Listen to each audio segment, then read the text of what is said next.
Hey everyone, I saw something come across my Twitter feed about Zoom, the legalese and their terms of service and how they're using our data, and I thought I'd look into it. I've been covering Zoom since day one, and before that I was an attorney for 10 years. I've passed the bar in New York, Florida, Louisiana, and it's been a while, but I thought I'd flex the old muscles and take a look at these terms of service. And what I found was pretty interesting. I see what Twitter was looking at, I see how they were reading it, but I found the section that I think they missed, and I can show you what I think is the right way to read the terms of service. Now, before I do, I just want to say, from the Twitter comments, it's obvious that there are some people out there that just really don't trust companies like Zoom and just think that they're lying and doing terrible things with their data. If you're one of those people, this video isn't for you. I'm not analyzing whether they're an honest company or whether they're telling the truth. This is really, I'm going to try to be objective, dry, just sort of legalese interpretation of the language of the TOS. So let's go to our meeting room so we can use our big screen behind us and share the terms of service. Now, I want to start out with this section. We're in our customer content. This wasn't the source of the Twitter confusion. Twitter understood what was going on here, but it provides a little background, so I want to describe what's happening here anyway. This defines what is customer content and what is not customer content. Customer content is your video, your face, the sound of your voice, if you're sharing your screen, whatever you're sharing your screen, the stuff that's in the meeting. And Zoom needs the right to use some of that stuff. Now, some of you might be thinking, why is there even a section about my content? What does Zoom need to use my content for? Well, if you're in a meeting with someone and your camera is picking up your video, they need to show it to the person you're talking to. If they're picking up the person's voice, they need to put it in your speakers. They need to use your video, they need to use your audio to provide the basic service that you're hiring them to provide. So am I saying that if they didn't explicitly give themselves the rights to do that in the terms of service, someone might buy Zoom, make a video call, and then sue Zoom for putting their face on the screen? Yes, someone might do that. There's all sorts of lawsuits out there, and they probably wouldn't win, but it would take up time. So they put that stuff in the terms of service. When you make a video call, Zoom has the right to make the video call and push your audio and video back and forth. So I don't need to read this for you. You can see the customer content, basically everything that's in the meeting, your stuff. So what is this other section, this service generated data? That's the stuff that's outside the meeting. The meetings are happening on Zoom servers. When you start a call, Zoom knows you started a call. Zoom knows that there's a call happening on their server. They know how long the call lasts. They might know that at 8 a.m. in New York, they have however many millions of calls, and they can use that data to figure out, how many servers they need. It's if you hire me to mow your lawn, I know what time I'm going to come over and mow the lawn. I know how much gas I used. I know the wear on my lawnmower blades. That's service generated data. That's my data that I created to provide the service. This service generated data, it's not customer content. It's Zoom's data. That's why it's a separate definition. This is customer content. This is service-generated data. And they give themselves the right to use it for all sorts of purposes. And I think, well, I know that's standard. Every company does that. But I think most people don't have a problem with that. I think this is where everyone's concern is. Now, the only reason I spent so much time on this is because there was one article that I think got a little confused or just wasn't as clear as it could have been. Let me bring it up between these two categories. This was in CNBC, and the title says using customer data, but then in the article they acknowledge that it's the service generated data. Now, hold on, we just looked.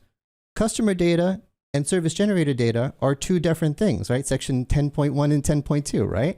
So if this article is saying Zoom's using service-generated data, why does the title say anything about customer data? And then if you go lower in the article, where is it? Here we go. This section that quotes from the TOS, you consent to Zoom's da-da-da-da-da-da-da, that's in the section I just showed you, the service data section. So they're quoting from the service data section. Why? In an article that's supposed to be about customer data. And then they do say that customer content does not seem to be included in this category. I'm trying to be objective here. There's no seems to be. The customer content is not included in the category. If we go back, it is very clear. 10.1, my stuff. 10.2, Zoom stuff. Now, that article aside, Twitter was angry about customer content.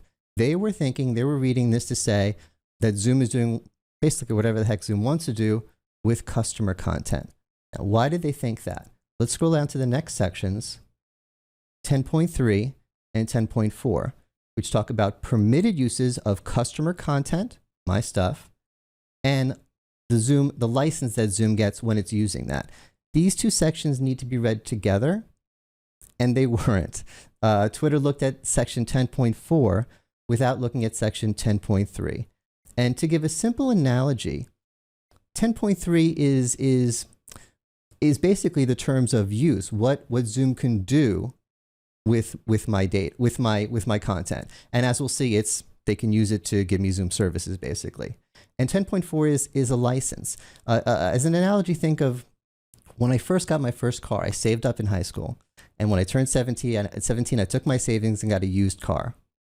But there were some terms of use from my parents, right? I had to agree to a lot of rules. I had to be doing my homework. And one of the rules was I could only drive it during the daytime.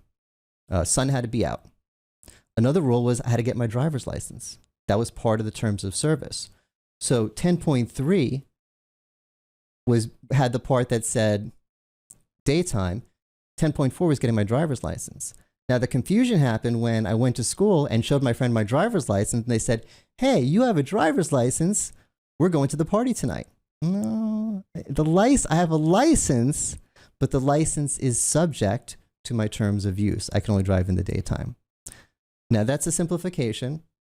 Let's take a look at the exact language. This is going to get really nerdy and legal, but it was kind of fun for me, so we're going to do it and see why I read it that way. Oh, and real quickly, before I do, why does Zoom need a license?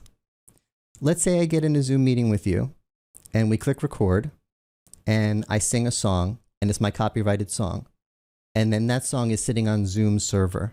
And I go to court, and I sue Zoom because they have my copyrighted material sitting on their server. I put it there. I might lose the lawsuit, but it takes their time. Yes, people will sue for stuff. Zoom has to give itself permission to use it, and they have to give themselves a license to use it. Okay, so let's focus on 10.3. I think that is the operative clause.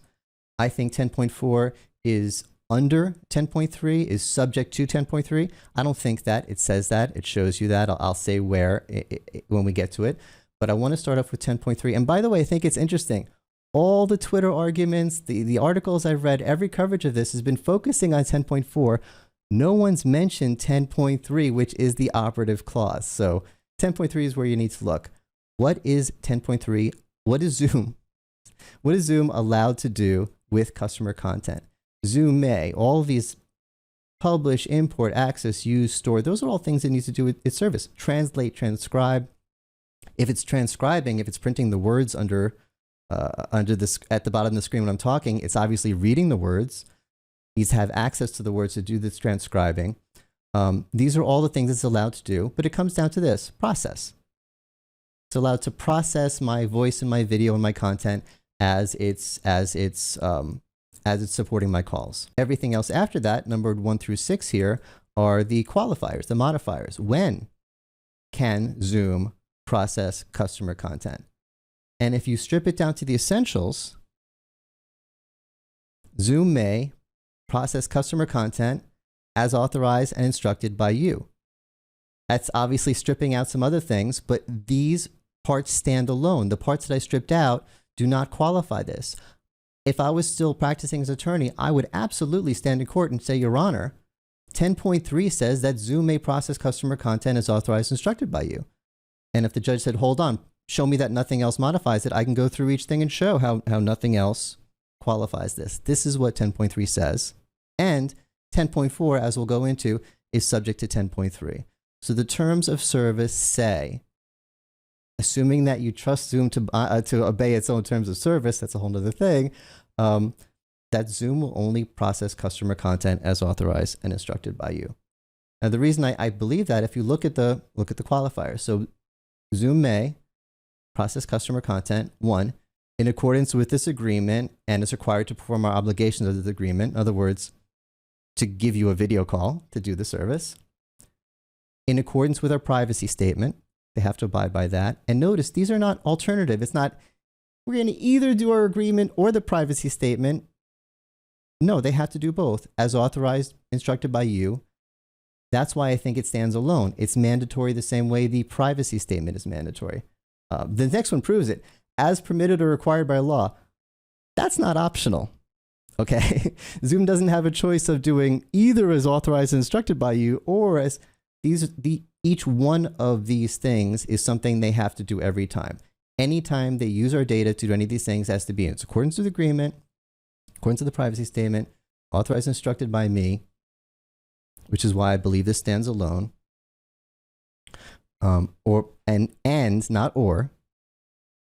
Permitted by law. And the rest of it, it shows the reason they can use it is to perform their obligations of the agreement, to protect their rights, and to enforce their guidelines. So that's when they're allowed to use their data. That's when they're allowed to use your customer content.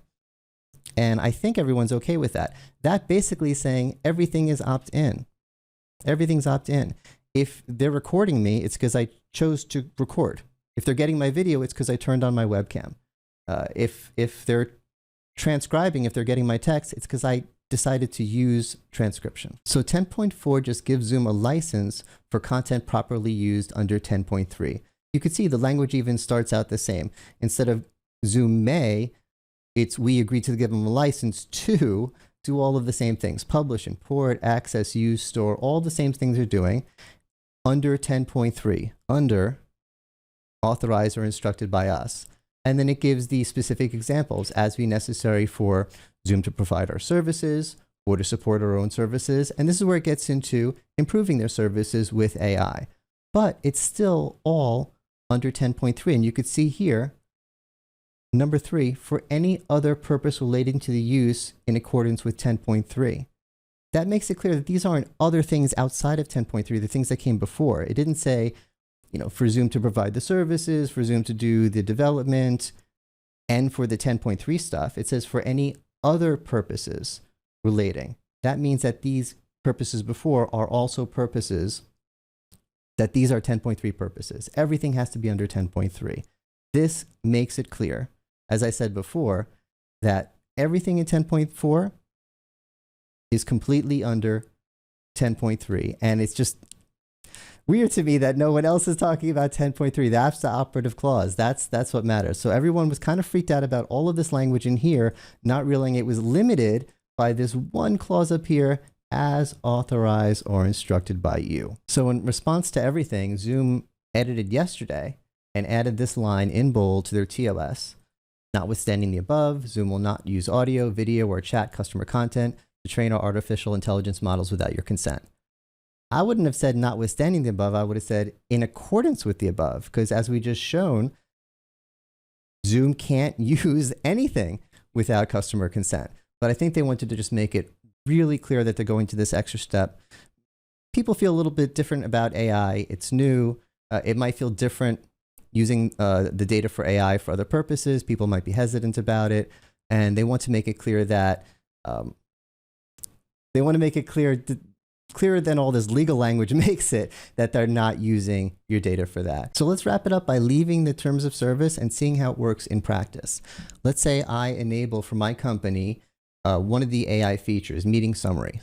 Now, it isn't just on by default. I have to decide to turn it on for my company. So I'm opting in. I've already opted in. I click here to have meeting summaries. When that happens, a separate pop-up comes up. This box here is a pop-up, so I can't miss it. And at that point, I get to make the decision, do I want to allow Zoom to use my content to make their AI better? Or do I want to use the service without doing that? I have the choice and I have to actively make that decision. It's a pop-up. It's not just, oh, like I said if you're using the recording, you're permitting them to record. That's obvious. If you're using meeting summary, you're not necessarily permitting them to use your data. They're giving you that extra choice. And then later, if you change your mind, you just go back into your settings here. The top one is, I want to leave meeting summaries on. I still want to use the feature, but I changed my mind about letting Zoom use my data. I'm turning this off. So you do have full control, not just I'm in or I'm out, but I'm in, can't look at my data, can't be using my data for your training. And also from the meeting attendee point of view, I'm not the administrator, I'm just a guest to the meeting. I don't even have Zoom. When I join the meeting, I get this pop-up that says, hey, you're joining a meeting that has meeting. It's giving you, look how much information it's giving. I mean, they're really trying to make, for the people who are saying they're trying to be sneaky about this and let you know, this isn't, they didn't just add this yesterday. They've been trying to let you know what they're doing and what they're not doing. And anyway, this pop-up, the text is a little small. It basically says, you're joining a meeting. The person who owns this meeting has meeting summaries enabled, and they have meeting summaries enabled, and they're allowing Zoom to use their content to improve their AI. So it's all very consensual and very clear. So I hope that clears things up. If you're hanging out with your friends and someone says, hey, I heard that Zoom's terms of service said they could use our content for their AI, you can get extra bonus nerd points by saying that you did a legal analysis of the terms of service, and it's about licensing and not permitted use. So I hope you have some fun with that. And seriously, I hope this, if anyone did have any legitimate concerns, I really hope this clears things up. And if you have any questions, please let me know in the comments.